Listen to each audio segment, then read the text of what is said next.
Hello students, good morning.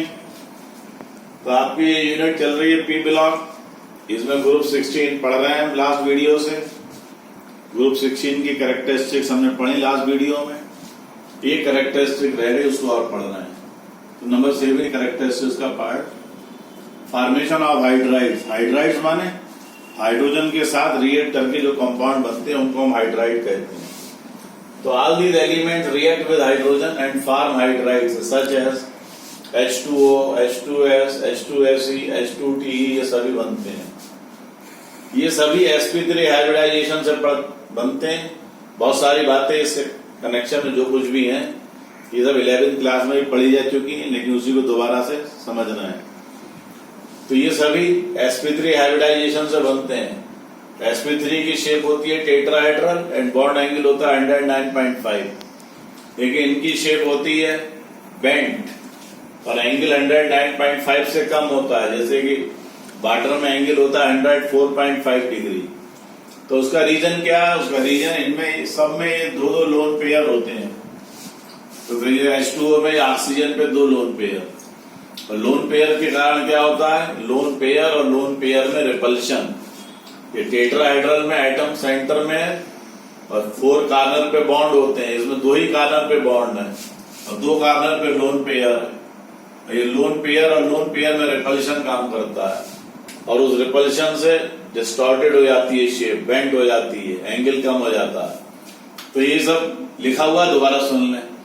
तो all these hydrides are found by sp3 hybridization, but they have bent shape instead of tetrahedral and bond angle less than 109.5 degree. So for example, bond angle in H2O is 104.5 degree. The reason is 2 lone pair of electrons, due to which repulsion takes place between lone pair and molecule is distorted. तो जैसे H2O में angle है 4.5, लेकिन angle सब में एक सा नहीं है।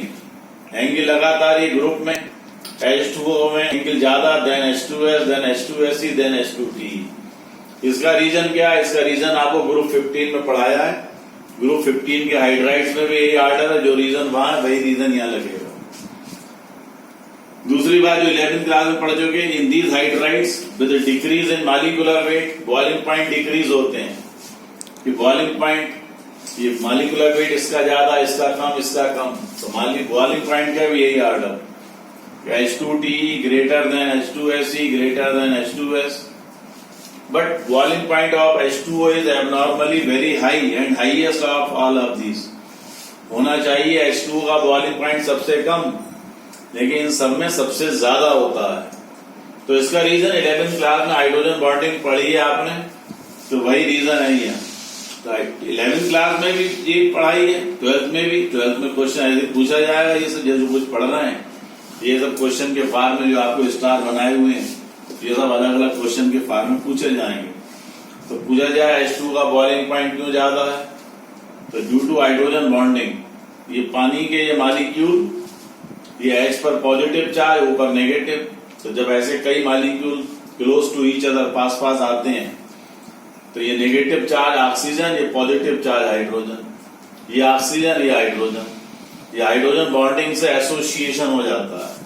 तो due to this intermolecular hydrogen bonding, boiling point of H2O is increased too much and it becomes liquid। इस कारण से इसमें एक और प्रॉपर्टी, हाइड्रोजन बॉन्डिंग से इसका बॉइलिंग पॉइंट इतना ज्यादा बढ़ जाता है कि ये लिक्विड बन जाता है।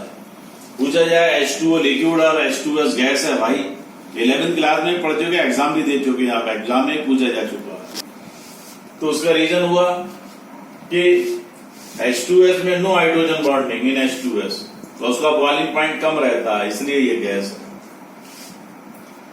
नेक्स्ट प्रॉपर्टी इन्हीं हाइड्राइड्स की, on moving down A group में ऊपर से नीचे आइए तो थर्मल स्टेबिलिटी डिक्रीजेस।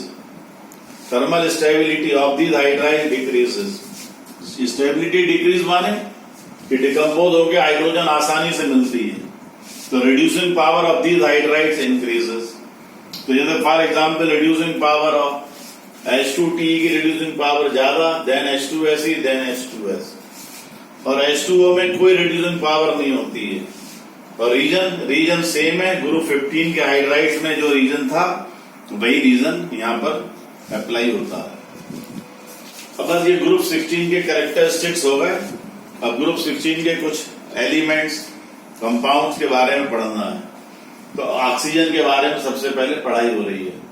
तो प्रिपरेशन नंबर 1, कैसे ऑक्सीजन बनाई जाती है वो मेथड्स पढ़ रहे हैं। तो number 1, oxides of mercury end of metals below mercury in the electrochemical series.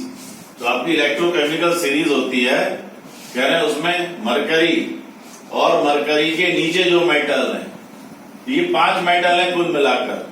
Mercury और उसके नीचे मरकरी के नीचे सिल्वर, फिर पैलेडियम, फिर प्लेटिनम, फिर गोल्ड, ये 5 मेटल होते हैं। इनके ऑक्साइड्स को अगर हम हीट करें तो ये डिकम्पोज हो जाते हैं इनटू मेटल एंड ऑक्सीजन। ये मेटल और ऑक्सीजन में डिकम्पोज हो जाते हैं। जैसे मर्क्यूरिक ऑक्साइड को हीट करो तो मरकरी एंड ऑक्सीजन, ये सिल्वर ऑक्साइड को हीट करो तो सिल्वर एंड ऑक्सीजन। ऑब्जेक्टिव में हो सकता है आपको 4 मेटल ऑक्साइड दे देंगे, कौन हीट करने में मेटल और ऑक्सीजन देगा। तो ये बस ये 5 मेटल हैं कि ये हीट करने पे मेटल और ऑक्सीजन देते हैं। Second method, on heating peroxides they decompose into monoxides and oxygen। तो peroxide को हीट करो, जैसे आप पढ़ चुके हाइड्रोजन peroxide को हीट करने पे भी वाटर और ऑक्सीजन मिलती है। फिर इसी तरह कोई भी peroxide हो या सोडियम peroxide, इसे हीट कर रहे हैं तो sodium oxide and oxygen. Barium peroxide को हीट करो तो बेरियम ऑक्साइड एंड ऑक्सीजन। ये मोनो ऑक्साइड है और ये पेरोक्साइड है, तो पेरोक्साइड से मोनो ऑक्साइड एंड ऑक्सीजन।